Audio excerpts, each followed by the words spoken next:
ओम नमो भगवते वासुदेवाय नमः। ओम नमः शिवाय। स्वागत है आप सभी का मेरे YouTube चैनल पर। आज मैं आपको भौमवती अमावस्या की कथा सुनाऊंगा। मंगलवार की अमावस्या का क्या महत्व होता है, अमावस्या के दिन पितरों की पूजा कैसे की जाती है, कौन सी कथा है, ये संपूर्ण जानकारी आपको इस वीडियो के माध्यम से प्राप्त होगी। भौमवती अमावस्या के दिन पितरों की पूजा अर्चना करने से कोई भी व्यक्ति ऋण से मुक्त हो जाता है। पितृ ऋण से व कर्ज से मुक्त हो जाता है। पितृ प्रसन्न होकर के आशीर्वाद देते हैं। मंगलवार के दिन होने वाली अमावस्या को भौमवती अमावस्या कहा जाता है। भौमवती अमावस्या के दिन पितरों की पूजा अर्चना करने से कोई भी व्यक्ति पितृ ऋण से मुक्त हो जाता है और पितृ प्रसन्न होकर के धन, सुख और समृद्धि का वरदान देते हैं। भौमवती अमावस्या के दिन पितरों के लिए तर्पण और पिंडदान करने का विशेष महत्व है। इस दिन मंगलवार होने के कारण हनुमान जी और मंगलदेव की उपासना का भी बहुत बड़ा लाभ होता है। कोई भी व्यक्ति कर्ज, बीमारी तथा भूमि भवन की समस्या तथा मंगल से संबंधित सभी समस्याओं से मुक्ति पा सकता है। भौमवारी अमावस्या के दिन कुछ सावधानियां आपको रखनी चाहिए। भौमवती अमावस्या पर सुबह के समय सूर्य उदय होने से पहले उठने का प्रयास करें। घर के दक्षिण भाग में पितरों की फोटो या तस्वीर लगाएं। घर पर माला या सुगंधित पुष्प अर्पण करें। घर में तामसिक चीज़ जैसे प्याज, लहसुन, मांस, मदिरा का बिल्कुल भी प्रयोग नहीं करना है। घर में शाम के समय हर कमरे में रोशनी रखें। इस दिन घर पर आए हुए किसी को भी खाली हाथ ना जाने दें। भौमवती अमावस्या पर मंगलवार का उपवास रखें और इस दिन नमक का सेवन ना करें। रोज़ सुबह और शाम हनुमान चालीसा का पाठ करें। मंगलदेव के 21 नामों का जाप दोपहर के समय घी का दीपक जला के करें।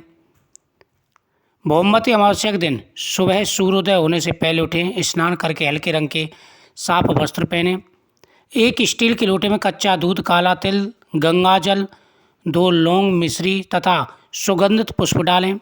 घर के समीप पीपल या मंदिर में पीपल के वृक्ष की जड़ में दक्षिण की तरफ मुख करके ओम पितृदेवताभ्यो नमः ऐसा मंत्र का जाप करते हुए आपको जल देना है। हो सके तो पीपल की परिक्रमा भी करें। अपने सभी दुखों और परेशानी खत्म करने की प्रार्थना करें। शाम को उसी वृक्ष के नीचे तिल के तेल का दिया जरूर जलाना चाहिए और वहाँ पर मिठाई चढ़ानी चाहिए। ऐसा करने से सभी मनोकामनाएं पूरी हो जाती हैं और दुख दूर होते हैं। घर में सुख और समृद्धि का वास होता है। इस दिन संभव हो सके तो हनुमान जी को चोला भी चढ़ाना चाहिए। प्राचीन समय की बात है, एक ब्राह्मण किसी जंगल में कुटिया बना करके रहते थे। हालांकि वहाँ से कुछ दूरी पर उनका बसा हुआ गांव था, जहाँ पर लोग बड़े ही आराम से रहते थे। लेकिन वह ब्राह्मण सबसे अलग रहते थे। ब्राह्मण के पिता का स्वर्गवास हो चुका था। ब्राह्मण के कोई संतान नहीं थी और उसके शादी भी अभी नहीं हुई थी। इसलिए उस ब्राह्मण के पितर बड़े दुखी रहते थे। वह मन में विचार करते थे, ये विरक्त हो गया है, अगर इसने शादी नहीं की तो इसको संतान का सुख नहीं मिलेगा और फिर हमें पिंड कौन देगा। हम सदा ही इसी तरह अंधकार में पड़े रहेंगे। वह अंधे कुएं में लटके हुए थे। काफ़ी समय के बाद में वह ब्राह्मण दंपत्ति नियमित रूप से जिस प्रकार से रोज सूर्योदय होने पर वह सूर्यदेव को अर्घ्य देते थे, उनका नियम था और वह भगवान शिव की भी पूजा करते थे। एक बार वह सो रहे थे तो उन्होंने स्वप्न में देखा कि उनके पितर अंधकार में कुएं में एक घास के तिनके के सहारे लटके हुए हैं। एक घास के तिनके के सहारे लटके हुए हैं और ऐसा प्रतीत होता है कि वह घास की जो रस्सी टूटने वाली है और पितर अंधकार में कुएं में गिरने वाले हैं। इस प्रकार से वह देख रहे थे। यह देखने के बाद में उनकी निद्रा खुली तो उन्होंने देखा कि सुबह के 3 बज चुके हैं। ब्राह्मण देव सुबह भगवान शिव का नाम जाप करते हुए ओम नमः शिवाय मंत्र का जाप करते हुए स्नान करने गए। स्नान करने के बाद में उन्होंने सूर्य देव को अर्घ्य दिया, लेकिन मन अशांत था। उनको विचित्र से स्वप्न आ रहे थे। इस बात से वह परेशान होकर के और इसका शुभ या अशुभ गणना जानने के लिए वह एक ब्राह्मण के पास गई। उन्होंने कहा कि विप्रदेव, मैं काफ़ी परेशान हूँ। जब भी मैं सोता हूँ और अमावस्या आने वाली होती है तो मुझे पितरों के स्वप्न आते हैं और मुझे लगता है कि हमारे पितर किसी मुसीबत में हैं, वह अंधकार में कुएं में गिरने वाले हैं। उन्होंने कहा कि ये तुम्हें स्वप्न कब आते हैं? बन कि ये अमावस्या जैसे आने वाली हो तो अमावस्या से एक दिन पहले ये स्वप्न मुझे आते हैं। या तो पितर किसी मुसीबत में होते हैं, या मैं मुसीबत में होता हूँ, या वो अंधकार में कुएं के ऊपर लटके हुए होते हैं। ब्राह्मण ने अपना गणित लगाया और कहा कि हे ब्राह्मण देव, मैं आपसे यह निवेदन करता हूँ कि तुम्हें शीघ्र ही विवाह करके संतपत्ति करनी चाहिए, क्योंकि तुम्हारे पितर चिंतित हैं, परेशान हैं, दुखी हैं। वह एक घास के तिनके से लटके हुए हैं।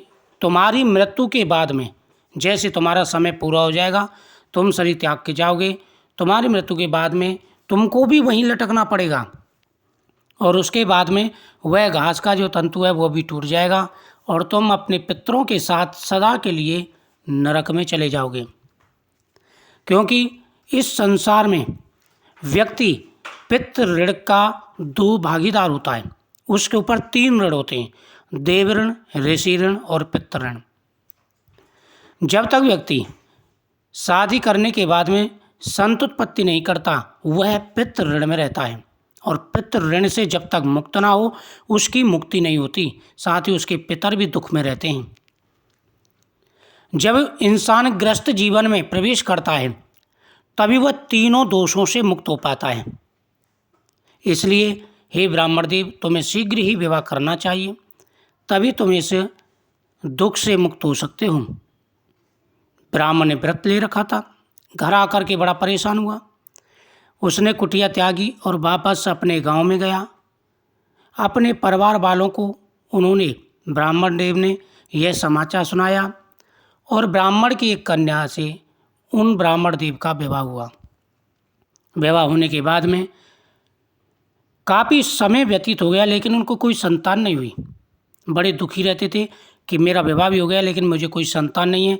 उन्होंने भगवान शिव की खूब मन से पूजा की। तभी वह रात में सो रहे थे तो पितृदेवों ने आकर के दर्शन दिए और कहा कि तुम्हें अमावस्या के दिन नियमित रूप से घर में ब्राह्मणों को भोजन कराना चाहिए, बड़े बुजुर्गों को दान पुण्य करें, अमावस्या का व्रत रखें और भगवान शिव की पूजा करें, इससे तुम्हें संतोत्पत्ति होगी। ब्राह्मण ने उसी प्रकार से जिस प्रकार से पितरों ने बताया था उन्होंने व्रत किया, अमावस्या का ब्राह्मणों को भोजन कराया, भगवान शिव की पूजा की। इसके प्रभाव से उन्हें संतान की उत्पत्ति हुई और फिर उन्हें स्वप्न आया कि उनके पितृ बड़े प्रसन्न हैं और आशीर्वाद दे रहे हैं। तो पितृ ऋण से इंसान मुक्त हो जाता है। जो व्यक्ति इस कथा का श्रवण करते हैं अमावस्या के दिन, ये कथा जरूर श्रवण करनी चाहिए। साथ ही अगर किसी व्यक्ति के ऊपर पितृदोष हो, जिसे अनेक प्रकार की परेशानियों का सामना करना पड़ता है, तो वह पितृ दोष से मुक्त हो जाता है, कर्ज दूर होता है, घर में सुख और समृद्धि बनी रहती है। तो अमावस्या के दिन आप पितरों की पूजा जरूर करें। वीडियो को शेयर करें, चैनल को सब्सक्राइब करें, कमेंट में हम पितृ देवताभ्य नमः